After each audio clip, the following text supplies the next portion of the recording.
Добър вечер, приятели на баскетбола.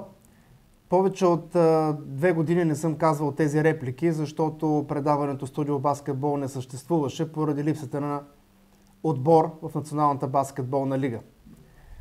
Много въпроси чакат своите отговори. Тази вечер наш гост ще бъде бившият президент на баскетболен клуб Тунджа Ямбол, господин Диан Каели, на който казвам добър вечер. Добър вечер. Така, злочестна съдба се случи така с тебе, пое отбора, стана президент и буквално няколко месеца след това се случи ремонт на зала Диана и отбора просто изчезна от Националната баскетболна лига. Знам колко ти беше трудно, понеже те познавам какъв човек си от доста години. Как го прие? Знаеш, че има много хейти от публиката. Какво точно се случи, че Ямбол всъщност не можа да вземе участие в Националната баскетболна лига? Ами, както нашите зрители знаят, основната причина, поради която нямаме към момента отбор в НБЛ, е липсата на официална зала, в която ние да си играем мачовете.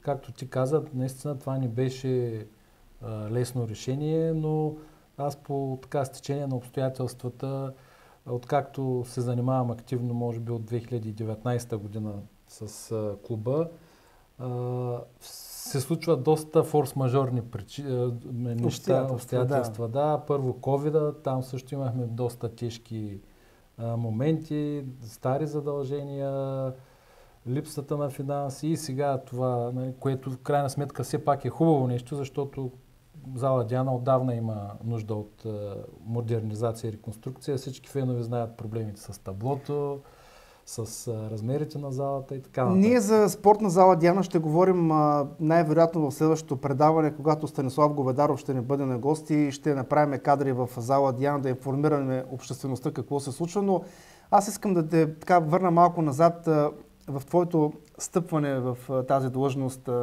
президент. С какви амбиции и очаквания дойде ти на този пост? Аз дойдох, искам да кажа не само аз и колегите ми от управителния съвет, дойдохме с идеята да променим доста неща. За съжаление една част успяхме, разбира се друга не успяхме, има какво много още да се свърши. Да подобрим организацията в клуба, комуникацията, безспорно финансовото състояние е един основен фактор, който също трябваше да бъде подобрен. Какво беше това финансово положение, когато ти дойде на този пост? Ами, ще се върна малко по-назад, още като влязах в управителния съвет 2019, положението не беше много розово. Вие, нашите зрители знаят, че дълги години баскетбола реанимираше и въпреки много хора обвиняват господин Иван Чолаков, че не е положил нужните усилия, но аз мисля, че баскетбола се запази до ден днешен малко или много благодарение на господин Иван Чолаков, но сам воинът е воин, но понякога и той не стига. Така че имаше доста натрупани стари задължения. Успяхме през годините да ги покрием, като моята цел като председател беше наистина да приключим с тези стари лоши задължения. Имаше задължения от преди 3-4 години. Хората си чакаха парите и мога да кажа, че към днешна дата нямаме задължения никакви. Изчистили сме се всякакви стари плащания. Всъщност това е добра предпоставка изобщо да има отбор в следващата година, нали така? Да. Нашата идея и моята идея беше да направим така, че с откриването на новата зала, защото той господин Ревански ще ви информира, тя все пак ще бъде открита в скоро време и тогава наистина ще има нужда от повече финансови средства и липсата на задължения ще е един много добър старт за един нов рестарт в НБЛ. Сега един въпрос, който няма как да не задам. Какви бяха вариантите Ямбол да има отбор в Националната баскетболна лига или да няма? Кое беше по-добро или по-лошо? Да. Това според теб? Според мен. Единственото, което аз го отчитам от някъде и като моя грешка и грешка на колегите на управителния съвет, че малко забавяхме тази обявяването на неучастието ни в лигата, но това беше продиктувано от факта, че до последно търсихме варианти и начини да не се отказваме от лигата и да направим макар и един така силно, един слаб сезон, но все пак да участваме. Какви бяха вариантите? Извинявай, че те прекъсвам. Да играем мачове някъде в... Вариантите, да, бяха да се играе мачове, разбира се, най-близката зала, която беше в Сливен, но там няма... Тя не отговаря, няма редица условия, на които не отговаря. Другия вариант беше Бургас, но там, примерно, започваше ремонтна зала Бойчо Брънзов и там ставаше още по-трудно да се ползва, почти невъзможно, защото там имат и волейболен отбор. И другия вариант беше в Берое, Стара Загора, да, което също пак е проблем, защото те имат немалка школа и почти всяка събота и неделя залата е натоварена, заета, там имат и други спортове, мероприятия. Водиха ли се такива разговори с тези градове, за които става въпрос? Или... Имахме, да, първоначални разговори с Бургас.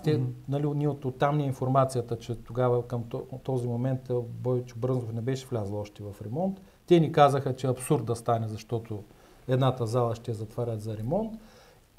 И имахме така предварителни разговори с Берое, нали, да евентуално те да предложат може ли или не могат. Но докато разсъждавахме по тази тема, нали, в крайна сметка решихме, че по-удачно е с идеята да нали, не само да спестим средства. В крайна сметка отбора в НБЛ ние го правим заради феновите.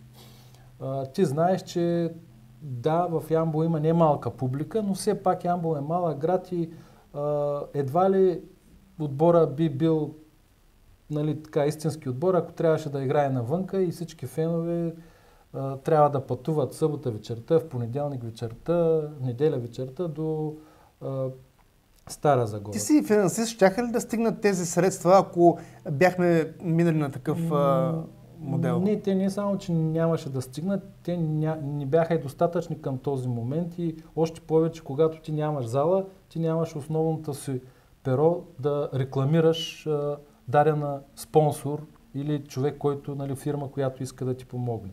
Ти оставаш без зала, оставаш без лице и... Аз предполагам, че това решение да не участвам в Националната баскетболна лига би трябвало да бъде съгласувано и с федерацията, нали така? Или... Да, ние го съгласувахме тогава с господин Глушков, като неговото уверение беше, че когато ние сме готови с залата, не е нужно да отговаряме на условията, т.е. да сме спечелили А група, той го беше поставил на събрание на лигата. Всички президенти казаха, че няма проблем, нали, нашето място, така да се каже, се пази и ние, когато решим, може да си върнем с участие в лигата. Така че това не е проблем, връщането ни в лигата. Как прие лично ти като човек това, което се случи, да няма отбор в Националната лига, точно, нали, под твое ръководство? Знаеш феновете колко са безмилостни в такива моменти. Предполагам, че не ти е било леко и затова още веднъж ще благодаря, че прие тази покана да кажем всичко това пред баскетболната публика. Определено не ми беше лесно, но човек като се заеме с такава обществена дейност на такъв пост, трябва да е готов и на тежки решения и това е по-добрия вариант в дългосрочен план. В краткосрочен план, да, феновете имаш хейт, но нормално е да има хора, които не разбират ситуацията, не са информирани нацяло. Нормално е всеки фен, аз също като фен на даден отбор, примерно на Левски, аз искам той да печели и когато губи, нали, почвам така леко да се съмнявам в правилните решения на ръководството, но според мен аз съм с чиста съвест пред себе си и пред феновете, че го направих с идеята да запазя клуба, да не изпаднем в някаква по-тежка финансова криза, защото това беше другия вариант и наистина да може да посрещнем рестарта ни в НБЛ, така да го кажа. Да, ти каза, че нямаме в момента, към този момент финансови задължения. Към какви институции бяха така най-големите задължения, които вие изчистихте? Най-големите задължения ни бяха към фирми, които са ни помагали през годините. Фирми, които са ни предоставили храната на професионалните ни играчи. Имахме, сега няма какво да се крием, имахме заеми към фирми, дори към физически лица, нали, хора, които са свързани с клуба. Сега няма нужда да им споменавам имената. те си знаят, аз съм им благодарил за помощта и така, че търпеливо изчакаха момента, в който нали, клуба е в по-добро състояние, за да си върнат парите. Така че основно беше към фирми, които са ни помагали, за което им благодаря, че все пак изчакаха, нали, защото в много клубове виждаме, че няма такава търпимост.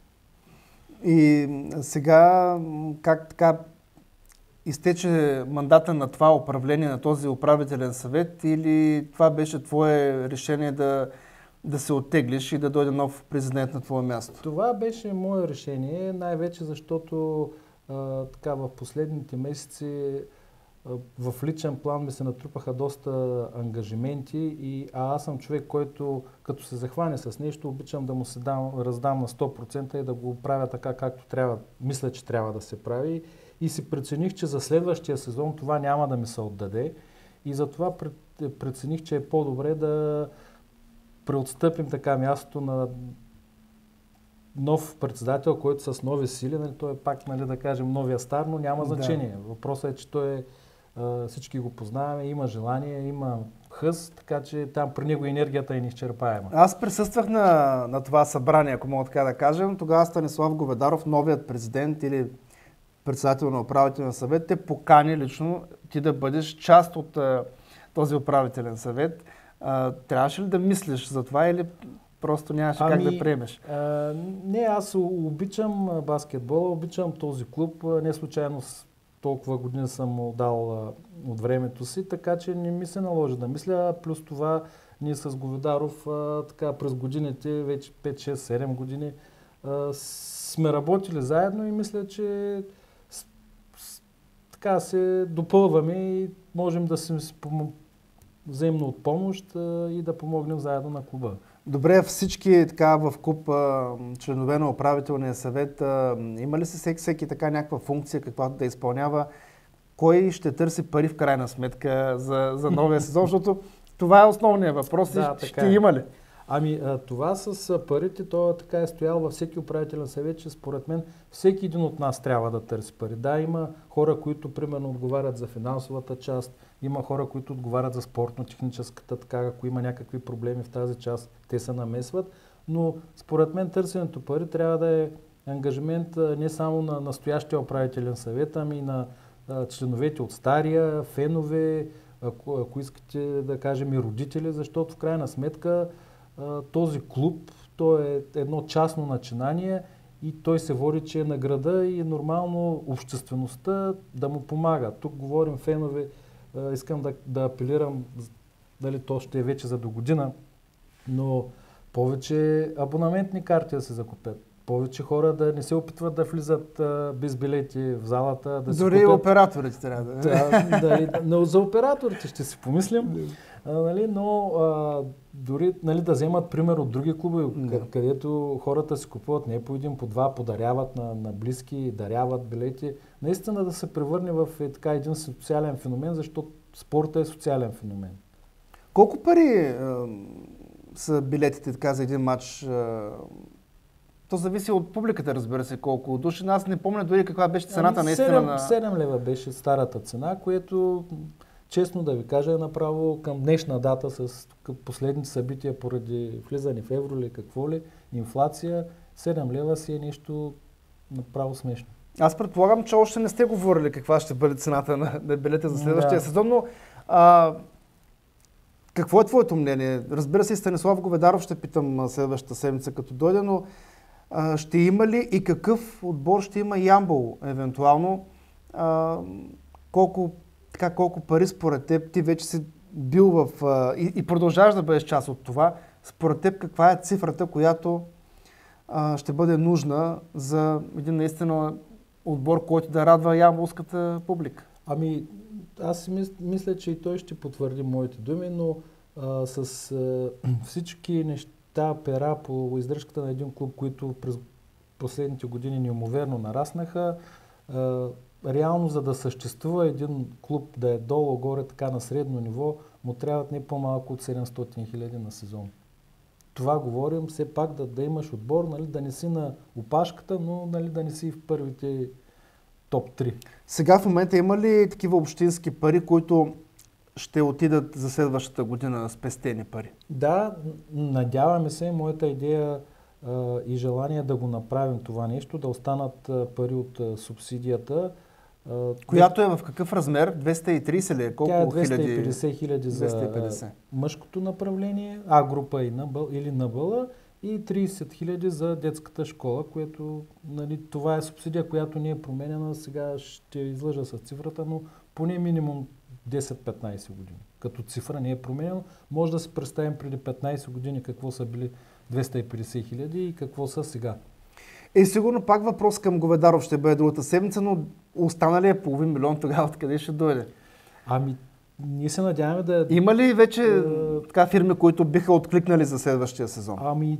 Има фирми, разбира се, те не са много, но наистина се изчаква все пак и откриването на самата зала, защото когато отидеш при една фирма, нали, ти отиваш с идеята не дайте ми някакви пари, а с идеята тази фирма да направи някаква реклама, да си постави рекламни пана, сега ще има и телевизори, рекламни видеа, което, нали, всяка фирма има различна нужда и там вече помощта, с която рекламната, така да го накажем, рекламата, с която те ще участват, е различна. Надявам се, тогава вече имаме заявки, че когато стане залата, фирми ще се отзоват на нашите... Тоест най-вероятно отбор до година ще има. Аз вярвам, че ще има, да. И не мисля, че ние и дори господин Ривански, тъй като той е бивш председател на клуба, ще го допуснем да няма отбор, да има зала, а да няма кой да играе в нея. А какво се случва с идващите поколения отдолу? Изобщо ще има ли в този мъжки отбор, говорим, нали, хипотетично, освен чуждестранни попълнения, какво се случва отдолу с младите? На нас не се иска, и на теб, и на мен, и на феновете, да ни гледаме, както казват, спуснати хора отвън, но за съжаление реалността е такава. Света е много вече едно и отделно тук в Ямбол селекцията, града е малък и трудно можеш да разчиташ изцяло и само на наши играчи, било той млади, а и в крайна сметка младия играч, той за да стане добър играч, трябва да се състезава, трябва да тренира с много по-добри от него, за да стане и той по-добър. Ако той тренира с по-слаби играчи,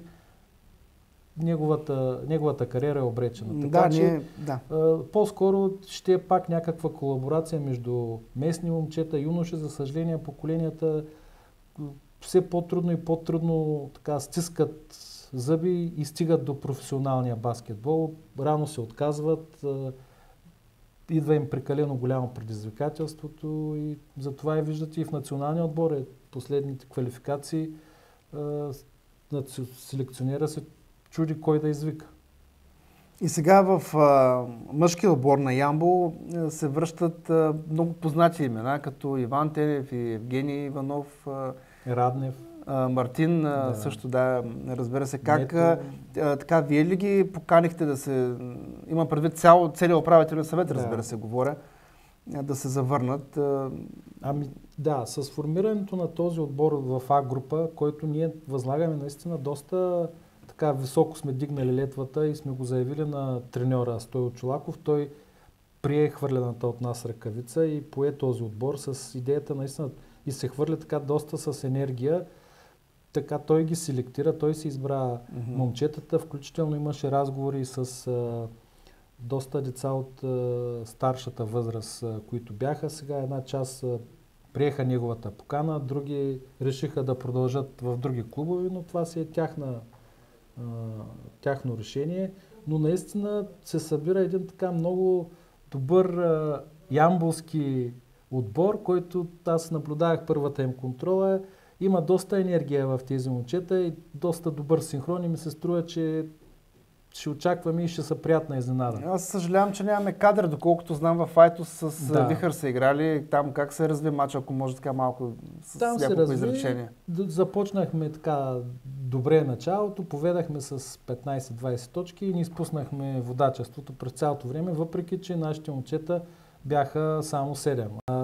Отбора на Айтос беше с доста млади, доста добре сложени играчи и честно да си кажа, аз преди матча така мислех, че ще е труден матч и може би ще го загубим, но нашите момчета показаха, че не случайно са добри играчи и сега и Стойо Чолаков се е спрял на тях. Аз наистина не съм гледал Евгений Иван Тенев от много години в залата, в каква кондиция, в каква спортна форма са. Ами както си говорихме с Стойо Чолаков по време на матча, все едно, че не са спирали да играят. Така че аз за това съм много приятно изненадан и обнадежден, че нещо много добро ще се случи. Какви други отбори има в А група? В А група ние ще играем в крайна сметка и там имаше промени в ББЛ А група. Се разделиха отборите на изток и на запад. Ние приехме идеята, че е по-добре да играем на запад, на изток, извинявам се. И там са отборите на Разград, на Шоутайм Варна, на Айто, с които ще играем, Сливен. Ще има домакински мачове и гостуване, нали така? Да, формат там ще бъде тази формата, година? няма да е на турнирен принцип, там ще си има разменено гостуване, 2 или 3 завъртания, сега предстои да се уточни това с лигата, като разбира се, за съжаление, нашите домакински мачове ще ги играем с Сливен, там също имаме разбиране от общината, предоставят ни залата с приоритет, така че няма да имаме проблем, поне да се изиграем нашите мачове в Сливен. Коментирано ли вече дали ще има превоз за публика? Предполагам, че това вълнува доста ямболи, които, разбира се, близко е Сливен, могат и с коли да пътуват да подкрепят отбора, но ще има ли някакъв организиран превоз, поне на този етап, който знаем? За нас не е проблем да го организираме, но моята личен опит с организирането на транспорт, опитахме се да направим такъв жест към нашите фенове, когато бяхме в НБЛ, сега ще се излъжа точно за кой матч беше, но в крайна сметка се записаха 3 или 4 човека, което нали, като цяло обезмисли цялото упражнение, но ако имаме запитвания на достатъчно брой хора, за нас не е проблем. Сливен, както каза ти, е на един разкръч място, може да се организира и нещо организирам. И дай Боже хората да ни потърсят, защото нали, ние може би ще направим опит да обявим такъв транспорт, пък да видим, може и да се случат неща. Има ли шанс Ямбол да стане първи в тази А група и да станем шампиони, както се казва, и това да бъде едно с откриването вече на новата зала януари, февруари или март, вече точно нали, не се знае, но така да направим едно приливане към Националната баскетболна лига? Честно да ти кажа, моята идея така вътрешна и моето голямо желание е това ние да се класираме поне за Final Four, нали, защото сега да не говорим, нека първо се класираме за Final Four, като даже съм разговарял с организаторите на ББ лигата, тъй като имаме уверение, че залата от общината имаме уверение, че ще стане след нова година. И устно сме заявили желание да приемем финалите на А група в Ямбол на новата зала. Мисля, че това ще е едно добро начало за рестарт и на НБЛ. Това може само да се го пожелаем и се надявам наистина през следващата година да има и още повече спонсори, които да помагат на мъжкия отбор, не само общината, защото, както каза, 700 хиляди лева образна нали, така, сума, но тя наистина е толкова и даже ще се увеличава във времето. Дано да има хора, които да помагат и да има баскетбол, защото не само ти, аз също обичам този спорт. Ако имаш нещо така за финал да кажем... Аз за финал искам да се обърна към обществеността, към хората, които имат възможност, към хората, които искат да помогнат и могат да помогнат. Просто за следващия сезон да го направят, защото в крайна сметка този отбор, той е на града. Той не е на общината, не е на господин Ривански, не е на Станислав Говдаров, не е на Дянка Яли. Той е наш клуб и ние всички трябва да положим, всеки ако положи усилията до там, докъдето му се простират възможностите този клуб да съществува, мисля, че може да стигнем много напред и да сме наистина така за пример, защото за съжаление примерите са малко. Аз ти благодаря много за това гостуване. Уважаеми зрители, очаквайте ни следващата седмица, когато наш гост ще бъде сегашният председател на управителния съвет на баскетболен клуб Тунджа Ямбол, господин Станислав Говедаров. Ще бъде интересно, ще надникнем и какво става с ремонта на спортна зала Диана. От нас приятна вечер!